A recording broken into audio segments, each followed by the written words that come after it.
So, how do we identify motifs? You need to identify all subgraphs in a network, but you want to randomize the network keeping the number of nodes, edges as well as degree distribution constant. And subgraphs that occur more significantly frequently in this network, in the real network, compared to randomized networks, randomized versions of the same network, the ensemble that we were talking about, will be designated as motifs. How do we randomize networks? You already know a very simple random network model, which is the Erdos-Renyi model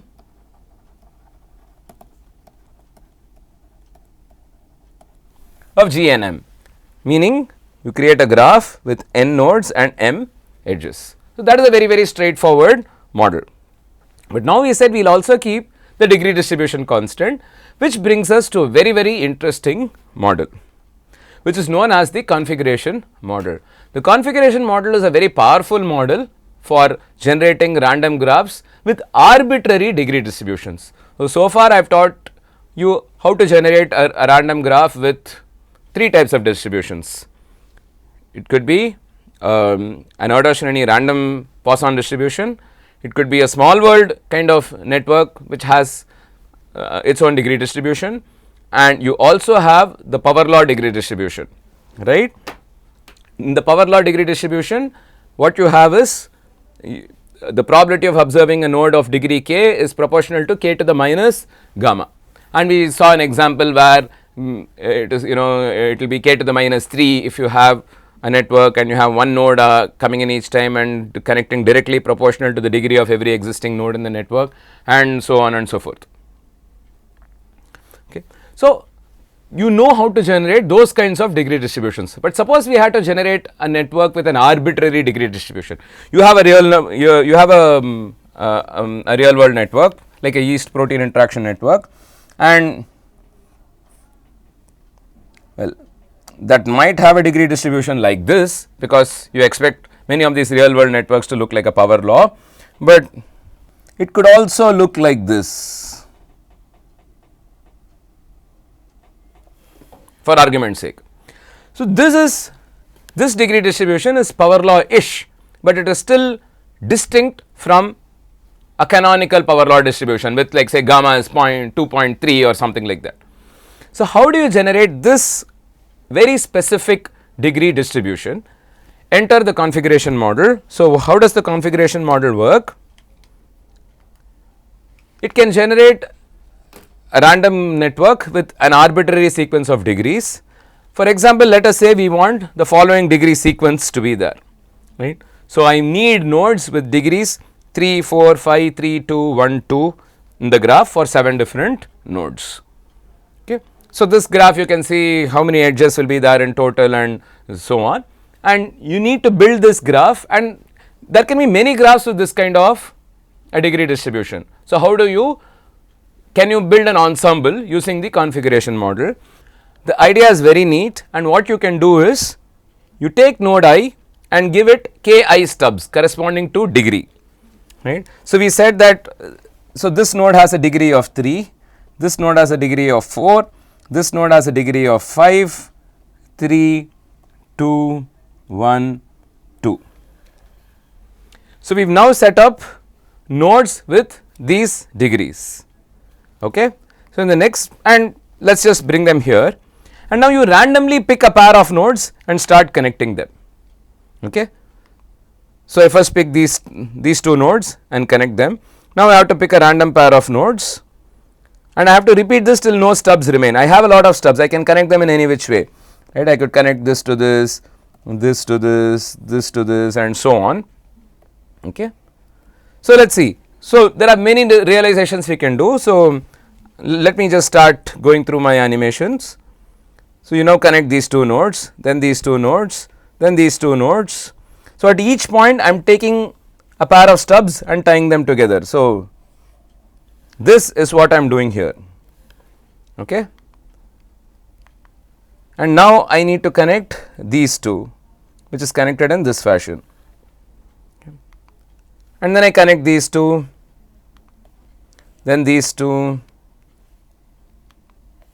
and so on. So, at the end I have a network with the exact same degree. So, this network, this node has a degree of 1, which accounts for this. This node has a degree of 2, which accounts for this.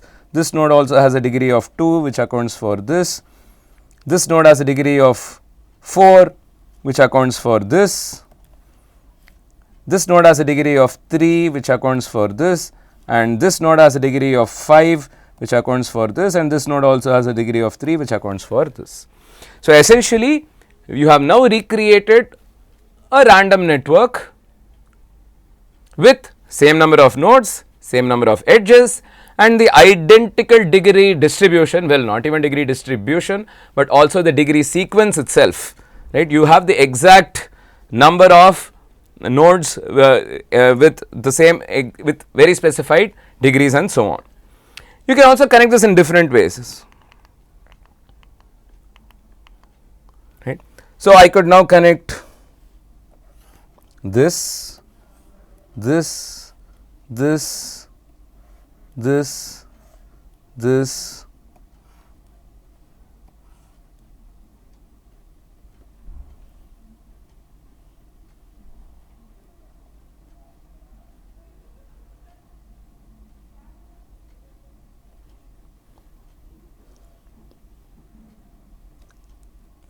I could potentially do this too, because I am picking stubs at random, right. So, this does not make sense, but these are possibilities and potential limitations of this approach.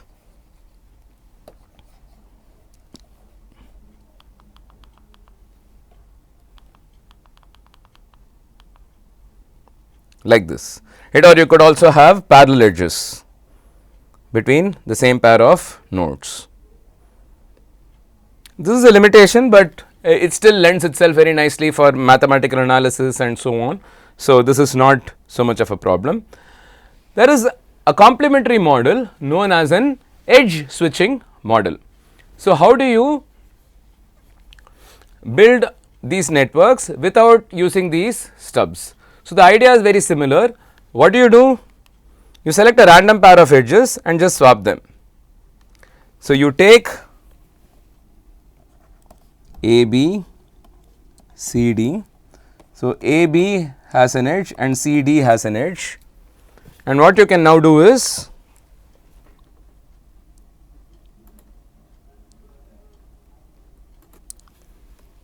you swap it, right. So, ABCD can become ADBC or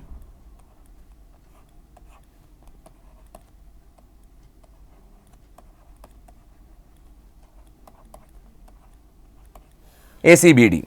There are two ways in which you can do this swap. You just rewire these networks, and you have to do a sufficient amount of rewiring, right. So, till you lose memory of the original network, because if you otherwise what happens is that you will be very close. If you just did a couple of rewirings, you are going to be literally at the same old network that you started off with. So, you need to do a sufficient amount of rewiring, so that you are no longer similar to the original network, yet you have retained the same number of nodes, same number of edges, and also the degree distribution. So, now let us look at some examples of motifs. So, this is what is known as a bifan. So, these are all directed. So, this is called a bifan because it goes into two outputs, and you have a feed forward loop. So, wherein there is one edge that is going from, like say, A to B, and this is feeding forward, right. This is the biparallel, and this is a feedback loop, basically a cycle, and so on. So, you have a lot of different motifs that exist in biological networks, and there are tools such as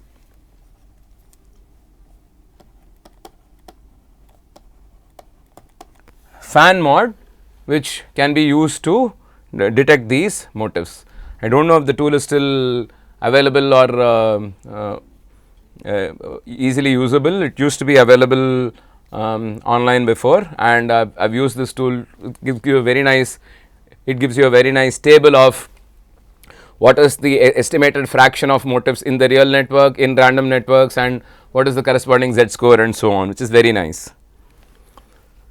So, now an interesting question. So, what is the number of triangular motifs that includes node 1 in the graph below? Okay. The catch here is that there is no way to rewire this graph, so there are no motifs in this graph. So, every motif is statistically insignificant. Now, let us look at a very interesting network. This is the Saccharomyces cerevisiae integrated network, where they included a lot of interesting interactions to make a highly complex network. And this network was very interesting because the edges had different colors also, so to speak, right, because if it was a synthetic lethal interaction, it had a particular color. If it were a homology relationship, it would have a different color, and if it were correlated mRNA expression relationships, they would have a different color and so on. So, you can see a huge number of interactions were all coalesced to build a very complex integrated network of interactions in Saccharomyces cerevisiae.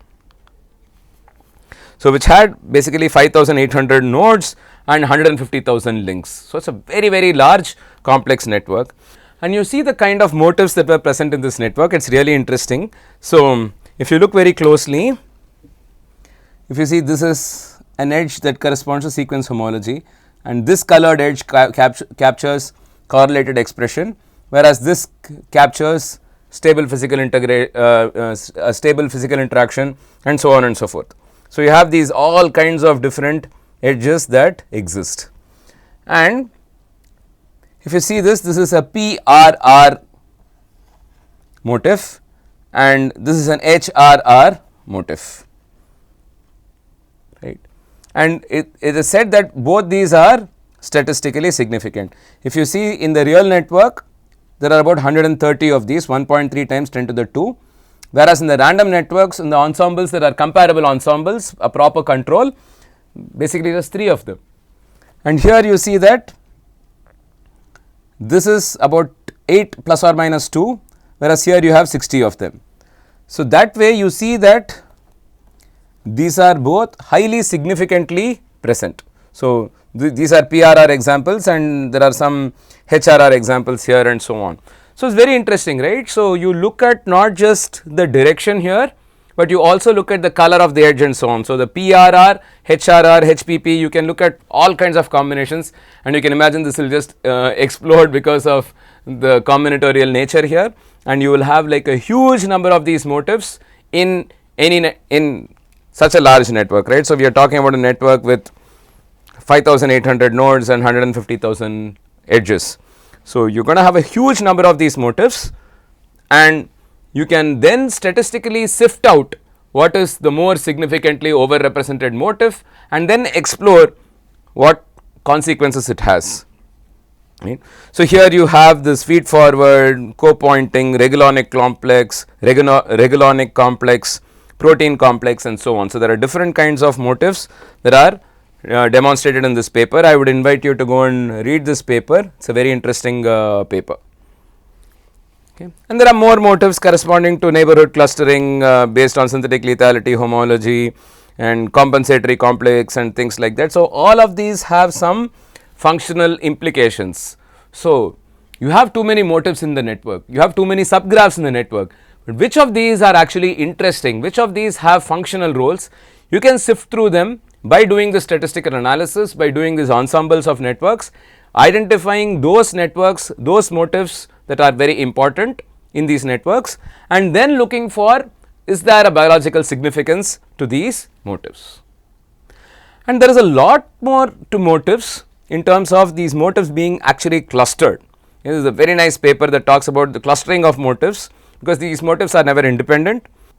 These motifs form extended clusters in E. coli. TRN stands for transcriptional regulatory network. So, in E. coli these motifs have been found to form extended clusters, and they seem to be common in all real networks. So, you need to look at these clusters of motifs saying, so what does this cluster do, what does this cluster do and so on, right. So, maybe this.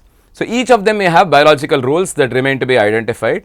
So, this again brings us to the importance of how modeling and network studies can actually point you in the directions of interesting hypotheses for experimental validation and further investigation. And there is a lot more to motifs.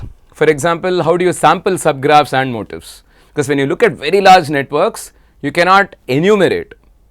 You have to make some estimations of what is the concentration, right? How many of these motifs are expected to be found in the network by sampling different regions of the network. When you talk about really large networks, it's infeasible to enumerate all possible combinations and so on. And so you need to randomly sample based on the concentration of different kinds of subgraphs. So you look at subgraphs of specific sizes and see wherever they are more, and look for motifs of a particular topology or particular connectivity, so to speak, and see how many of those are present and so on. And then there is also this notion of motif conservation and evolution, and these have been studied in a lot of interesting studies. And if you are more interested in this topic, I would invite you to look at this book, beautiful book. The second edition of this book is also available now, which almost focuses heavily on motifs. So it talks about how these motifs emerge in various kinds of biological networks, what is their biological significance, how do you identify them, and so on, what is their functional role, and so on and so forth. Uri Alon is a wonderful scientist who has excellent videos for young scientists on various topics, and also some of his lectures on systems biology are available online. I would invite you to go and look at those as well, because you will learn a lot from a wonderful scientist like Uri.